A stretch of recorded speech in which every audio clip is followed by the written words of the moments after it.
కరుణామయుడు శ్రీనివాసుడు బాలాజీ గోవింద అని ఆయనను భక్తులు తన్మయత్వంతో పిలుస్తారు.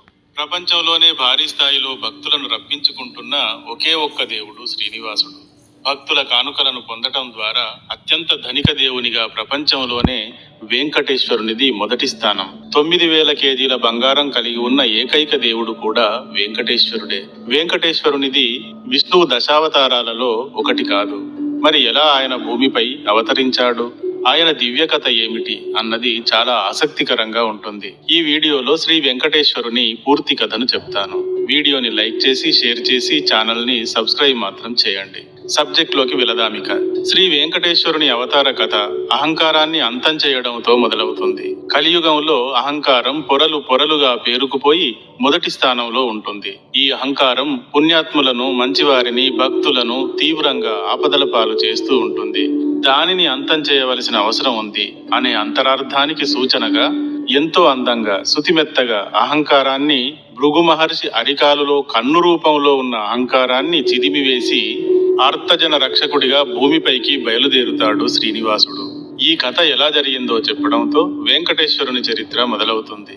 పూర్వకాలంలో ఒకసారి కశ్యపుడు మరికొంతమంది మహర్షులు గంగా నదీ తీరంలో యజ్ఞం చేయడం ప్రారంభించారు. అక్కడకు నారద మహర్షి వచ్చాడు. ఈ యాగాన్ని మీరు ఎందుకు జరుపుతున్నారు? ఈ యాగ ఫలితం ఎవరికి చెందుతుంది? దేవతలందరిలో ధ్యానింపదగిన దేవుడు ఎవరు? గొప్ప దేవుడు ఎవరు అని ఆ మహర్షులను ప్రశ్నిస్తాడు. మహర్షులు చటుక్కున సమాధానం చెప్పలేకపోతారు. దాంతో దేవతలలో ఉత్తముడైన దేవుడు ఎవరో తేల్చమని భృగు మహర్షిని ప్రార్థిస్తారు. భృగు మహర్షి కాలిలో ఓ కన్ను ఉంటుంది. అందులో కలియుగంలో ఎంత అహంకారం ఉంటుందో అంత అహంకారము ఉంటుంది. మరి అంతటి అహంకారాన్ని కలిగి ఉన్న భృగువును దేవాది దేవతలనే పరీక్షించమని పిలిచారంటే చిత్రం అనిపిస్తుంది. కానీ ఇందులో చిత్రం ఏమీ లేదు. అన్నింటికన్నా చెడ్డ గుణం అహంకారం. అహంకారం ఇతరులను హింసించడానికి కారణం అవుతుంది. అహంకారాన్ని నిలుపుకోవడానికి, అధికారాన్ని సాధించాలని నానా చెత్త పనులను చేయించడానికి కారణం అవుతుంది. అందుకని భృగువులోని అహంకార రూపాన్ని ఎవరు నశింపజేస్తారో వారు ఆటోమేటిక్ గా ఉత్తమ దేవుడు అవుతాడు కదా. అందుకని ఈ పనికి భృగువును ఎంచుకోవడం జరిగింది. గొప్ప బాధ్యతను భుజాన వేసుకున్న భృగువు దేవతల లోకాలకు బయలుదేరాడు. దేవతలందరిలోనూ బ్రహ్మ, విష్ణు, మహేశ్వరులు అన్ని లోకాల కన్నా పై లోకాల్లో ఉంటారు. సృష్టి, స్థితి, లయాలు వారితోనే నడుస్తాయి. కాబట్టి ఆ ముగ్గురులో ఎవరు గొప్పో తేల్చితే చాలు, మిగతా దేవుళ్ళ జోలికి వెళ్ళనవసరం లేదు అనుకుని ముందుగా ఆయన బ్రహ్మలోకం వెళ్ళాడు. ఈయన వెళ్లే సమయానికి బ్రహ్మదేవుడు సరస్వతీదేవితోనూ ఇంకా తన దర్శనార్థం వచ్చిన మునులతోనూ చాలా సీరియస్ గా చర్చల్లో మునిగి ఉన్నాడు. భృగువు రాకను ఆయన గమనించలేదు. తనను గమనించకపోయేసరికి భృగువు అగ్గిలా భగ్గుమన్నాడు. తనకు విపరీతమైన అవమానం జరిగినట్టుగా ఫీల్ అయ్యాడు. ఆ క్షణంలో బ్రహ్మ కంటే తానే గొప్పవాడిలా ఫీల్ అయి నీకు భూలోకంలో పూజలు జరగకుండుగాక అని శపిస్తాడు. మరి అంత ఉధృతమైన రూపంలో అహంకారం ఆయన కాలులో ఉంది కనుక అది ఆయనను ఆగనివ్వటం లేదు. ఇక అక్కడ నుండి పరమేశ్వరుని లోకం కైలాసం వెళ్ళాడు. కైలాసంలోని మంచు కొండల్లో పార్వతీదేవితో సరదాగా విహరిస్తూ మైమరచిపోయి ఉన్నాడు. ఆ సమయానికి పరమశివుడు భృగువును అతని రాకను గమనించలేదు. అసలే అగ్గిలా వస్తున్న భృగువు దీంతో అగ్గిపైన గుగ్గిలంలా మండిపడ్డాడు. శంకరా, నా రాకనే గుర్తించక అవమానిస్తావా? నీ రూపంతో కాక కేవలం లింగ రూపంతో మాత్రమే భూమిపైన పూజలు అందుకుందువుగాక అని ఆయనను అక్కడ శపిస్తాడు. అహంకారం అతడిని అలా ఆగనివ్వకుండా కాలుస్తూ ఉంది కదా. మరి శంకరుని కన్నా తానే గొప్పవాడిని అనుకున్నాడు అక్కడ. తర్వాత అక్కడ నుండి విసురుగా బయలుదేరి మహావిష్ణువు నివాస స్థలం వైకుంఠానికి వెళ్ళాడు. కాలమో కర్మమో గాని అహంకార చక్రవర్తి భృగువుకు ఇక్కడ కూడా పరాభవమే ఎదురైంది. ఇంకా తట్టుకోలేకపోయాడు. ఈ ముగ్గురు అధిదేవతలకు కూడా అధికార మదం బాగా ఎక్కిపోయింది.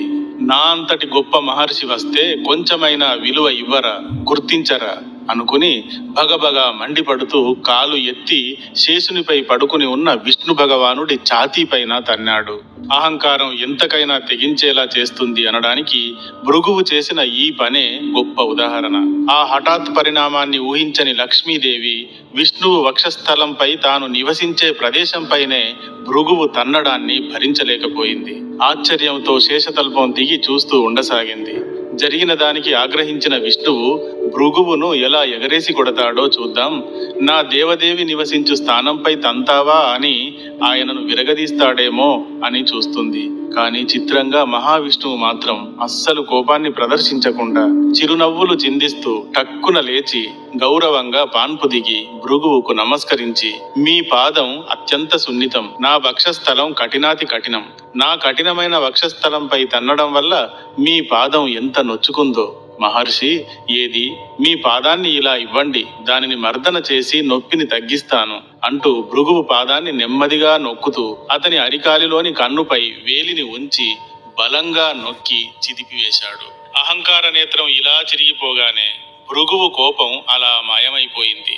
దాంతో వెంటనే తానున్న స్థానం నుండి కిందకు దిగి విష్ణువుకు నమస్కరించి, ఆహా విష్ణువు, నీవే ఉత్తమ దైవం అని కీర్తించి అక్కడ నుండి సెలవు తీసుకుని వెళ్లి గంగా నది వద్ద యజ్ఞం చేస్తున్న కశ్యపాది మునులకు ఈ విషయం చెప్పాడు. దేవతలందరిలో విష్ణువే గొప్పవాడు అంటూ. లోకంలో అన్నింటికన్నా చెడ్డది అహంకారం. ఈ అహంకారాన్ని ఎవరైతే చిదిమివేస్తారో వారే గొప్పవారు అవుతారు. అందుకని భృగువు చెప్పినట్టు మహావిష్ణువే గొప్పవాడు అంటూ ఆ మునులు అంతా కీర్తించారు. భృగువు కథ, ఈ కథలో అహంకారాన్ని అంతం చేసిన విధానం కూడా పూర్తి అయింది. కానీ అసలు కథ ఇప్పుడే మొదలైంది. అంతటి గొప్ప, ఇంతటి గొప్ప, సర్వోన్నతుడు అనుకునే తన భర్త ఒక సాధారణ ముని తంతే అతడి కాలును పట్టుకుని భక్తితో మర్దన చేయడం, తనను పట్టించుకోకపోవడం చూసి అలిగిన లక్ష్మీదేవి విపరీతమైన కోపంతో, ఇంత అవమానం జరిగిన చోట నేను ఒక్క క్షణం కూడా ఉండను, ఇకపై నీ దారి నీది, నా దారి నాది అంటూ వైకుంఠం వదలి కరవీరపురానికి వెళ్ళిపోతుంది.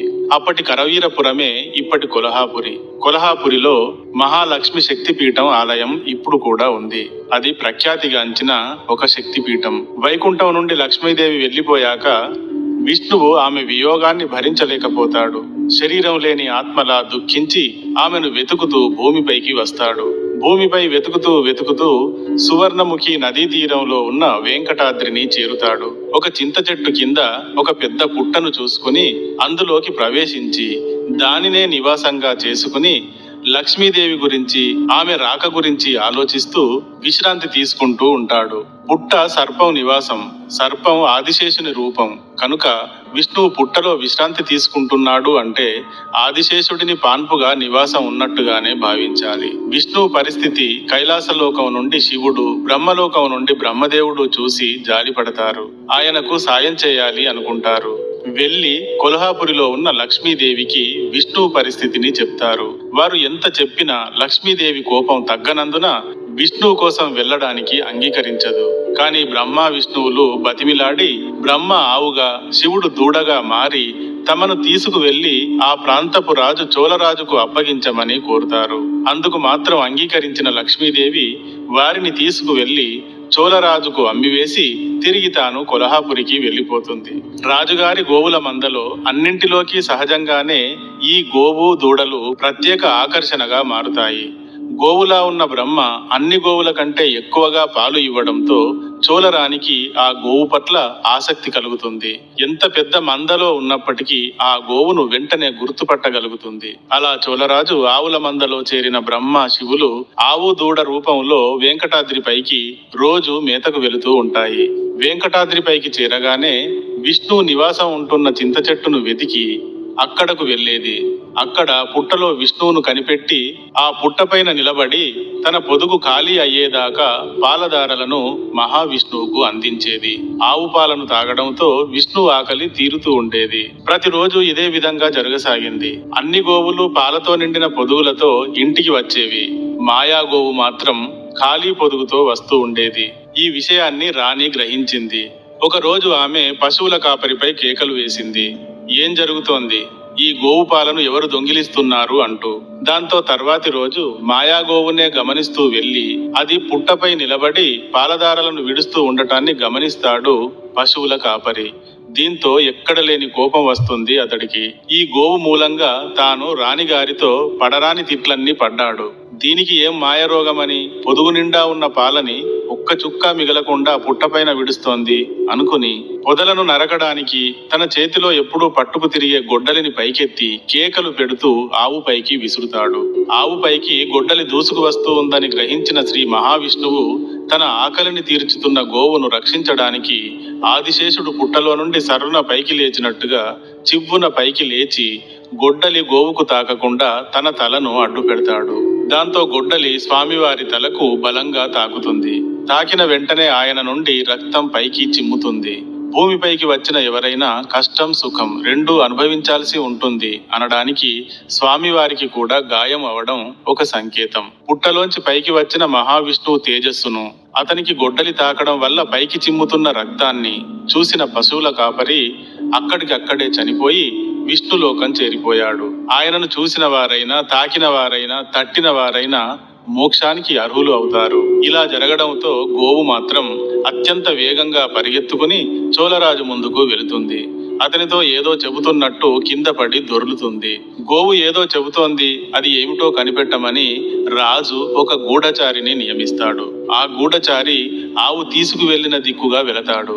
వెంకటాద్రి పైన చింత చెట్టు కింద ఉన్న పుట్టలోంచి పైకి చిందుతున్న రక్తం ధారలను చూస్తాడు. ఆ పక్కనే చచ్చిపడి ఉన్న పశువుల కాపరిని కూడా చూస్తాడు. అది ఏమిటో సరిగ్గా అర్థం కాక భయపడిన ఆ గూఢచారి వణుకుతూ వెళ్లి రాజుకు తాను చూసింది చెప్తాడు.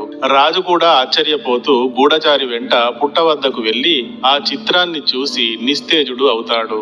చోళరాజు పుట్ట వద్దకు రాగానే మహావిష్ణువు పుట్టలో నుండి బయటకు వచ్చి, చోళరాజా, నీ ఒక దుర్మార్గుడివి. పశువుల కాపరి పవిత్రమైన గోవుపైకి కర్రను కాకుండా గొడ్డలిని విసిరాడంటే నీ రాజ్యంలో పుణ్యం లేకుండా పోయింది అని అర్థం. ధర్మాన్ని పుణ్యాన్ని కాపాడవలసిన వాడు రాజు. ఈ పనిని నీవు చేయలేదు కనుక నీవు ఇకపై పిశాచమైపోదువుగాక అని శపిస్తాడు. దాంతో వెంటనే పిశాచంలా మారిపోయిన చోళుడు, స్వామి, ఇంత పెద్ద శిక్షను ఎలా అనుభవించాలి, ఎంతకాలం అనుభవించాలి, ఈ శాపం తొలిగేది ఎప్పుడు అంటూ స్వామికి సాష్టాంగ పడతాడు. అందుకు శ్రీనివాసుడు, రాజా, గోవు నాకు పాలిస్తోంది అంటే ఈ విశ్వాన్ని రక్షిస్తోంది అని అర్థం. గోవు ధర్మానికి రూపం అని అర్థం. అలాంటి ధర్మరూపం పైన గొడ్డలి విసిరినందుకు నిన్ను శపించాల్సి వస్తోంది. నా భక్తులను హింసించిన వారిని నేను ఎట్టి పరిస్థితుల్లోనూ సహించలేను. నా భక్తులు పుణ్యాత్ములు, ధర్మాత్ములు ఉంటారు కాబట్టి. అయినా బాధపడకు, నీకు త్వరలోనే శాప విమోచనం అవుతుంది. ఆకాశరాజు అను పేరుతో మళ్ళీ జన్మిస్తావు. తర్వాత నీ కూతురును నాకు ఇచ్చి వివాహం జరిపిస్తావు అంటూ శాప విమోచనాన్ని చెప్తాడు. దాంతో చోళరాజు పిశాచంలా ఎగురుతూ ఎటో వెళ్లిపోతాడు. శ్రీనివాసుడు వెంకటాద్రి పైన తిరుగుతూ లోకంలో జరుగుతున్న పాపపుణ్యాలను గమనిస్తూ ఉంటాడు. అలా తిరుగుతున్నప్పుడు